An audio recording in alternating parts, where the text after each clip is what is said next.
Dear everyone, कैसे हो सभी? बिल्कुल ठीक ठाक। तो सीबीएसई प्राइवेट स्टूडेंट, आपके लिए ये न्यूज़ खास है।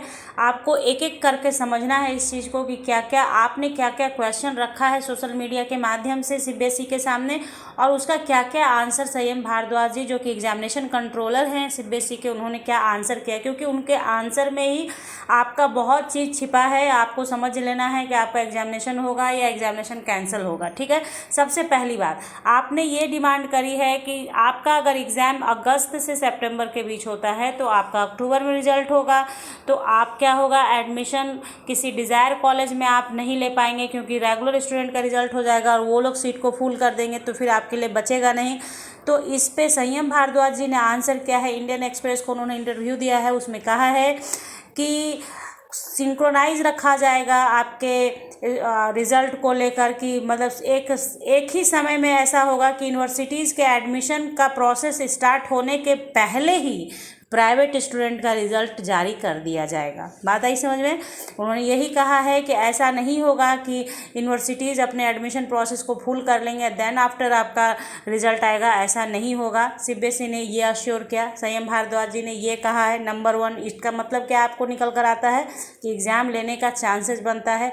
नेक्स्ट क्वेश्चन जो आपने किया है कि क्यों भेदभाव हो रहा है रेगुलर स्टूडेंट और प्राइवेट स्टूडेंट के बीच में, तो उस पर संयम भारद्वाज जी ने क्या आंसर करा है वो भी आप जान लें। तो देखिए, इस पे संयम भारद्वाज जी ने कहा कि चूँकि रेगुलर स्टूडेंट का डेटा होता है, पूरा डेटा है उनका, इंटरनल असेसमेंट प्रोजेक्ट वर्क उन्होंने थ्रू आउट द ईयर किया है, जिसके बेस पर उनका रिजल्ट हो रहा है पास्ट 2 ईयर्स का लेकर।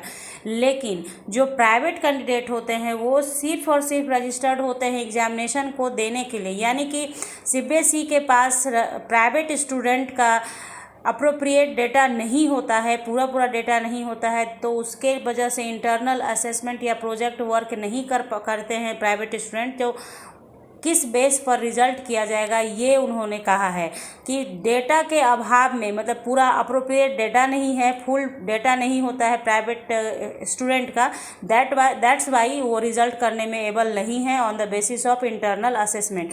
तो ये सारी बातें आपने पूछी, उन्होंने आंसर की है। इसके तरफ से ये समझ में आता है अभी तक कि कैंसिलेशन पर कोई चर्चा हो नहीं रही है बच्चों, कि कैंसिल होगा एग्ज़ाम या क्या होगा।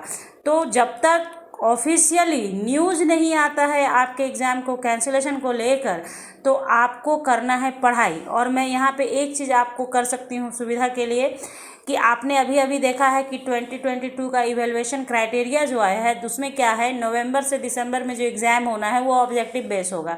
तो माइट बी पॉसिबल कि आपका भी जो एग्ज़ाम हो, जो आप लोगों का एग्ज़ाम अगस्त से सितंबर में लेना है, तो चूँकि उस समय की स्थितियाँ इतनी सामान्य नहीं होंगी कि 2 घंटे एग्ज़ाम आपको बैठा के लिया जाएगा फुल सिलेबस पर, इसलिए आप भी MCQ बेस्ड क्वेश्चन का प्रिपरेशन ज़्यादा करें। मे बी पॉसिबल कि ऑब्जेक्टिव क्वेश्चंस पर ही आपका भी एवेल्युएशन होगा, यानी आपका भी ऑब्जेक्टिव क्वेश्चन पर एग्ज़ाम होगा। ऐसा मतलब सारी बातों को देखते हुए निकल कर आता है सामने। बाकी तो 15 डेज़ बिफोर आपको बताया ही जाएगा।